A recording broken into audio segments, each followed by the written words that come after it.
Friends, இன்றைக்கி நம்ம கிச்சனில் வாழைக்காய் வச்சு சூப்பரான சைட் டிஷ் ரெசிபி எப்படி செய்யலாங்கிறத பார்க்கலாம். இதுக்கு ஒரு ஸ்பெஷலான மசாலா அரைச்சி ரெடி பண்ணிட்டு வந்துடலாம்.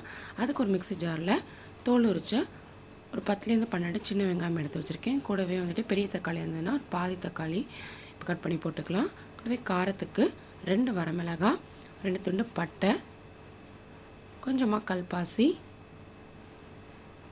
அடுத்ததாக 1 ஸ்பூன் சோம்பு, லாஸ்ட்டாக இது கூட 1 ஸ்பூன் மல்லி சேர்த்துக்கலாம். கூடவே 1 ஸ்பூன் இஞ்சி பூண்டு விழுதும் ஆட் பண்ணிவிட்டு கொஞ்சமாக தண்ணி சேர்த்து நல்லா நைஸாக அதை அரைச்சி எடுத்து வந்துடலாம். அடுத்ததாக ஸ்டவ் ஆன் பண்ணிவிட்டு ஒரு கடாயில் தேவையான அளவு எண்ணெய் சேர்த்துக்கோங்க. இப்போ எண்ணெய் நல்லா ஹீட் ஆனதுக்கப்புறமா இதில் பொடி பொடியாக கட் பண்ணி வச்சுருக்க வெங்காயம் சேர்த்துக்கலாம். கூடவே ஒரு கொத்து கருவேப்பிலையும் ஆட் பண்ணி இப்போ நல்லா வதக்கிக்கலாம். இந்த ஸ்டேஜில் டிஷ்ஷுக்கு தேவையான உப்பு சேர்த்துக்கலாம். வெங்காயம் நல்லா வதங்கினதுக்கப்புறமா நம்ம ஆல்ரெடி அரைச்சி எடுத்து வச்சுருக்க இந்த மசாலா விழுதை இது கூட ஆட் பண்ணிக்கலாம். மசாலாவில் சேர்த்ததுக்கப்புறமா தேவைப்பட்டால் இந்த ஸ்டேஜில் எண்ணெய் ஊற்றிட்டு மீடியமான ஃப்ளேமில் வச்சு நல்லா வதக்கிக்கலாம். அதுக்கு முன்னாடி இதில் ஒரு 1/2 ஸ்பூன் அளவு மஞ்சள்தூள் சேர்த்துக்கோங்க. இப்போது இதில் சேர்த்துருக்க மசாலா எல்லாமே நம்ம வந்து பச்சையாக தான் அரைச்சிருக்கோம். ஸோ அதோட பச்சை வாடை போகிற அளவுக்கு மீடியமான ஃப்ளேமில் வச்சு இந்த எண்ணெயிலே நல்லா ரோஸ்ட் பண்ணி எடுத்துக்கலாம்.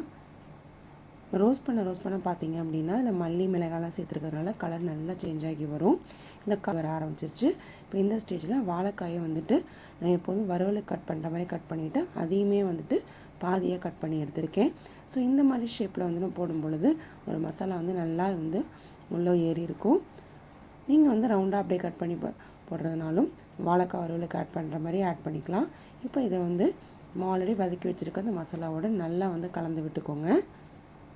ரொம்ப வேகமாக வந்து கலக்க வேணாம், ஏன்னா வாழைக்காய் வந்துட்டு சீக்கிரமாக உடஞ்சிரும். இப்போ இந்த ஸ்டேஜில் மிக்ஸி ஜாரை வந்து அலசின தண்ணியும் இது கூட சேர்த்துக்கலாம்.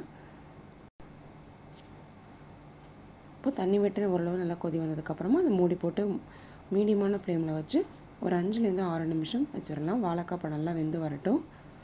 பாருங்கள், ஓப்பன் பண்ணியாச்சு. இப்போ நம்மளுடைய வாழைக்காய் சாப்ஸ் வந்து இப்போ சூப்பராக ரெடி ஆகிடுச்சு. லாஸ்ட்டாக இது கூட நம்ம டேஸ்ட் என்ஹான்ஸ் பண்ணுறதுக்காக கொஞ்சமாக வந்து லெமன் ஜூஸ் ஆட் பண்ணிக்கிறேன். தயிர் சாதம் ரசாத்துக்கு எக்கரான சைட் டிஷ் வாழைக்காய் சாப்ஸ் சூப்பராக ரெடி ஆகிடுச்சு.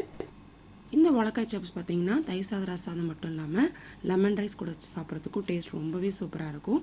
ஒரு முறை நீங்கள் வாழைக்காய் வச்சு இதுமாதிரி ட்ரை பண்ணி பாருங்கள். கண்டிப்பாக அதோட டேஸ்ட்டுக்கு நீங்களும் அடிமையாகிடுங்க. அந்தளவுக்கு சூப்பராக இருக்கும்.